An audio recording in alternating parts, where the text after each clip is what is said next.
Hello, hello, hello. I am author and entrepreneur, the cerebral palsy vigilante, Zachary Fennell. Today, I want to talk about a barrier we all face, fear. Specifically, the fear of rejection.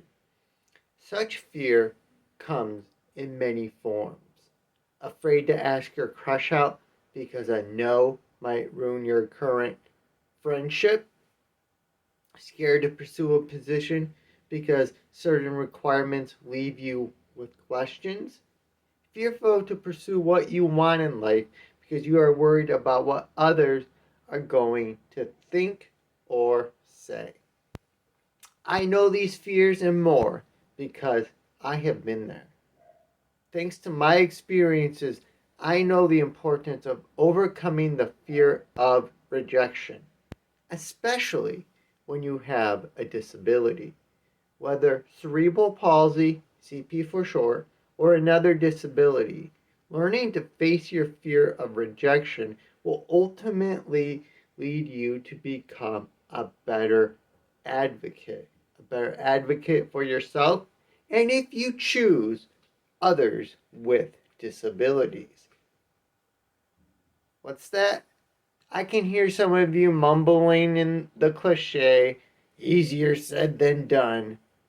Yes, I know. I admit that. Again, I have been there.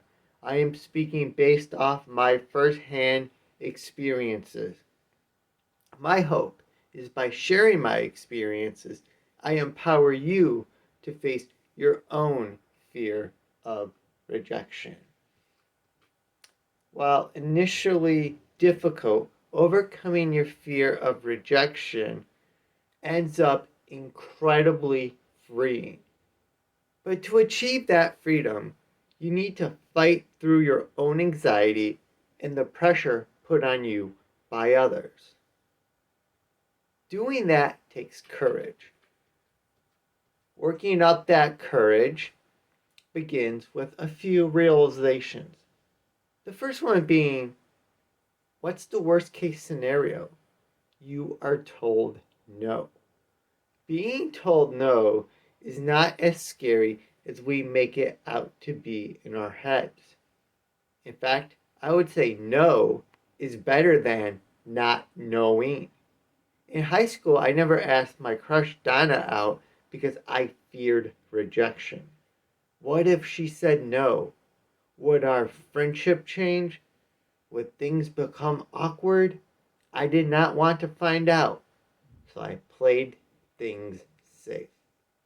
2 decades later, I realized if your friendship cannot survive that awkward moment or the I just like you as a friend rejection line, then there's not much of a friendship there in the first place. Again, I'm speaking from my experience. Regret over never asking Donna out pushed me to face my fear of rejection and ask my college crush out. She gave me the I just like you as a friend line. Despite that, we are still friends to this day.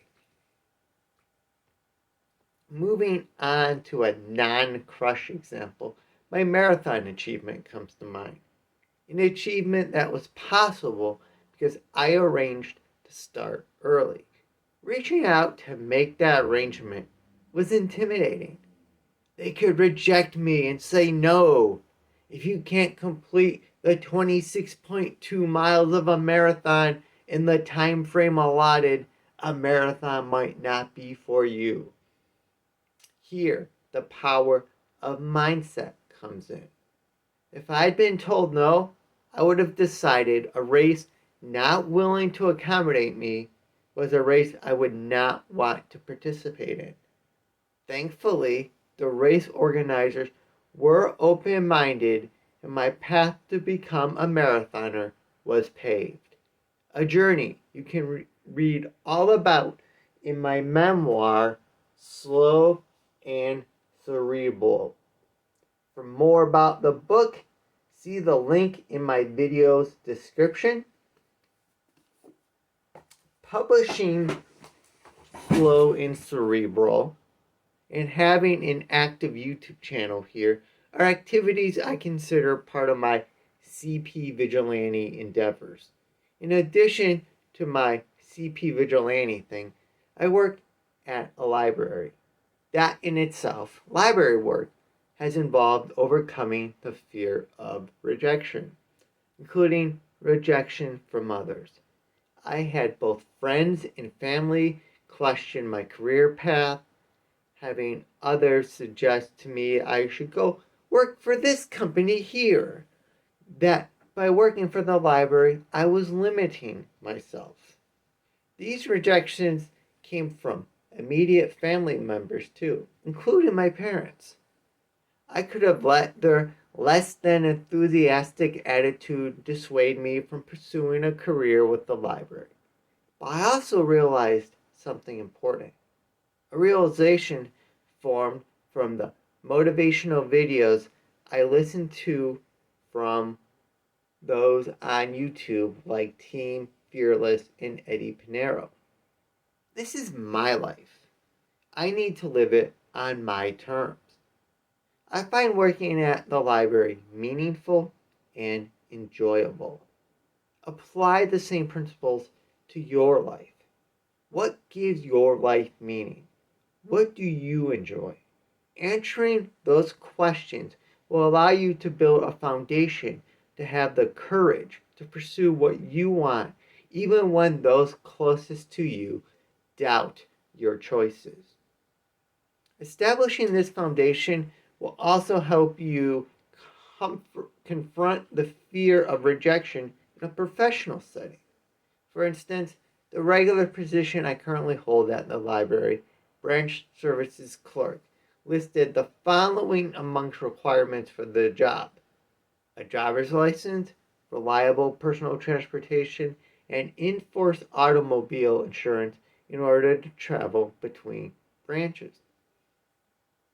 As I've mentioned in previous videos, I do not drive. So I could have let this requirement keep me from applying for the position, fearing rejection because I did not meet all of the requirements.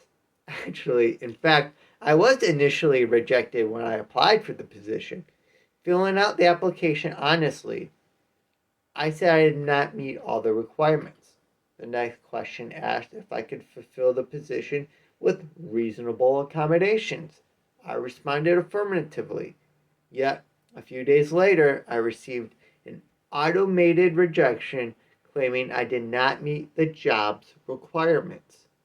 Rather than settling for this rejection, I reached out to our Human Resources Department, explained the situation, and one email later, I was back in the running for the position. For one final time, I acknowledge overcoming the fear of rejection is challenging. Hopefully, though, what I share today will help encourage you to rise to that challenge. Help you summon the courage to confront your fear of rejection. Remember, the worst case scenario is someone tells you no. Being told no is not as scary as we make it out to be in our heads. If needed, change your mindset to put the situation in a better perspective for yourself. Figure out what you enjoy and know what gives your life meaning. Then pursue it regardless what those around you may think. I bet you have already summoned the courage to overcome a fear of rejection in your life. Tell me about it in the comments. While down there, do also show how much you liked today's video. Hit the thumbs up icon. For more from me, make sure you are subscribed to my channel and have rung the bell icon to receive notifications every time I publish a new video. Until then, remember, don't blend in, blend out.